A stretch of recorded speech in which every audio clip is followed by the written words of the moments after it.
Hello and welcome to Eden Killer Whale Museum.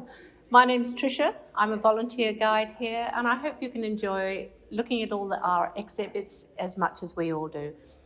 So the whole reason for our museum is this chap here, Old Tom. Old Tom was one of the orcas that would come down each year and follow the baleen whales that are coming down. The baleen whales have their babies up in the warm waters of the Whitsundays or whatever, as you would, and then they're bringing the babies down to feed them on the krill down in Antarctica. Of course the orcas are going to come down too, because they would like a whale, baby whale, make a nice change from seals to eat, so they would come down too. So they would be coming on down as with the whales. Now, when they got to Eden, they worked together a bit like working dogs or army battalions or whatever, and you'd have 6 or so at the North Head and 6 or so at South Head and 6 or so out at sea, and they would herd the whales in. They'd herd the whale in, single it out from the rest, herd it into the beach. Now, this is the crux of the matter. The Aboriginal people who lived here, they believed that when they died, they became an orca. They were their ancestors. So they would be on the beach, they'd be getting the whale to come to them, and they'd light a fire, and they'd dance and sing and slap the water, and the orcas would bring the whales to them. And so when the whales got to the beach, it was like the orcas would stand back and say, well, we've done our bit. Can you just kill the whale so we can have our dinner? And what the orcas wanted was the lips and the tongue. That's all they would eat. And when you think of the size of the tongue of a big baleen whale, it was significant. So the orcas would stand back, the Aboriginal would do the kill, and then the Aborigine would stand back because their ancestors were to have their feed first, which was the lips and the tongue. So they would have their feed, and then they'd push off and go and do more whaling or whatever they're doing, and then the Aborigines would have the most amazing time on the beach, and their Manaroo cousins and whatever would come down, and they'd all be celebrating on the beach. And this went on forever, very happily. This is how it was.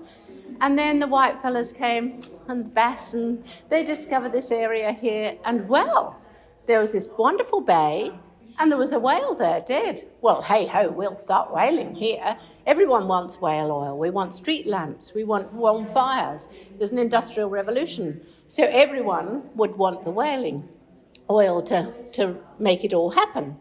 So they started whaling, but we were doing whaling in these boats. It was shore-based whaling. It wasn't big ships. It was these whaling boats here. So there were about 8 whaling stations around the bay at one stage. And the Davison family, they were on the other side of the bay, and they had Aborigines, part of their crew, as did other whalers, but they listened and respected the culture of these Aboriginal people. And so it ended up being that the orcas would bring the whales to them. And if these guys didn't go out to kill the whale, Tom in particular would go over to the whaling station, he'd flop tail, he'd splash, he'd carry on, and it was, well, come on, we've got a whale here, coming or not. And when you have a close look at his teeth here, they're ground down, where he actually was so enthusiastic, he'd be pulling the boat along to get it to where the whale was. So the guys, there'd be the big cry of rusho, the crew would get in, they'd row after the orca to where the whale was. So when they got close enough to do the kill, the first oarsman puts his oar down and picks up the harpoon. So he throws the harpoon, which just catches the whale. It doesn't kill him, it just catches him. And then all that rope is coming through, and they tie it round, the loggerhead goes round and round and round until they get closer, closer, closer. And when they're close enough for the kill, he swaps spots with the headsman, and the headsman gets the lance. And you look at the lance in there amongst the oars, and the lance is like a knife that long with a stick that long. So they've got to be this close to a whale that's not real happy with a harpoon stuck in the back of his neck. So they've got to be this close to do the kill. Now, the headsman isn't going to have lots of chances to do the kill. He's really got to do it heart or lungs and be done with it.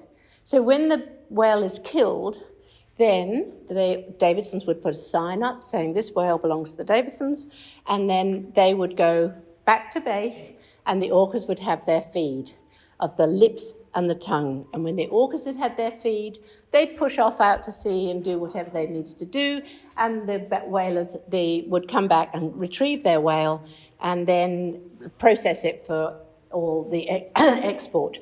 So they'd cut the blubber into big lumps and then more manageable lumps, and then they'd put the lumps into the trypots with a fire underneath to melt the oil. It was then ladled out and exported. And on the wall there you can see the list of all the bits that are used for everything. Nothing was wasted from a whale. So that was fine. The 8 whaling stations were managing. They were getting 8 to 10 whales a year. That was enough to keep them all going. And then big ships started coming down. And the big whaling ships took the whales, they took the orcas, they took the fish, and suddenly there's no orcas around anymore, nothing's happening. But Tom would still come back because Tom had this relationship with George Davison, and sometimes some of his others would come down too. So he still was coming down routinely. And then one of Tom's mates, Typee, he was caught on the beach over there at Aslings. And the townspeople said, quick, Typee's stuck on the rocks, because they all knew the different orcas, because they all have slightly different dorsal fins. And they'd be calling to come and quickly get Typee off the rocks. So these guys are rowing out to get Typee off the rocks. And then a stranger in town shot Typee dead. And the town was in an uproar. That's when you realise that there was a town involvement. All these kids had grown up with these orcas, and they knew which was which and so on. And so the policeman apparently said to this chap, hey, you better leave town, mate, this is not going to be pretty. And that's kind of the end of them all coming down. And then Tom came down and died over by the whaling station.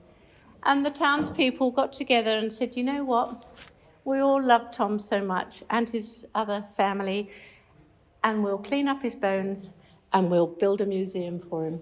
So the bones were all cleaned up, and Tom was put behind one of the shops in the main street, and people paid threepence to go and see Tom. And gradually the money was accumulated to build the museum shop. That bit there was the museum.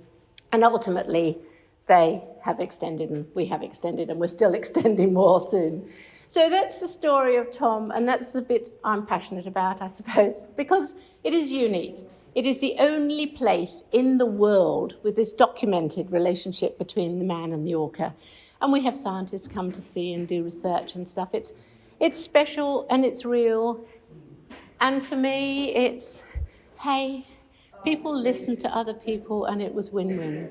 Because they respected the Aboriginal culture, it ended up they got the whales.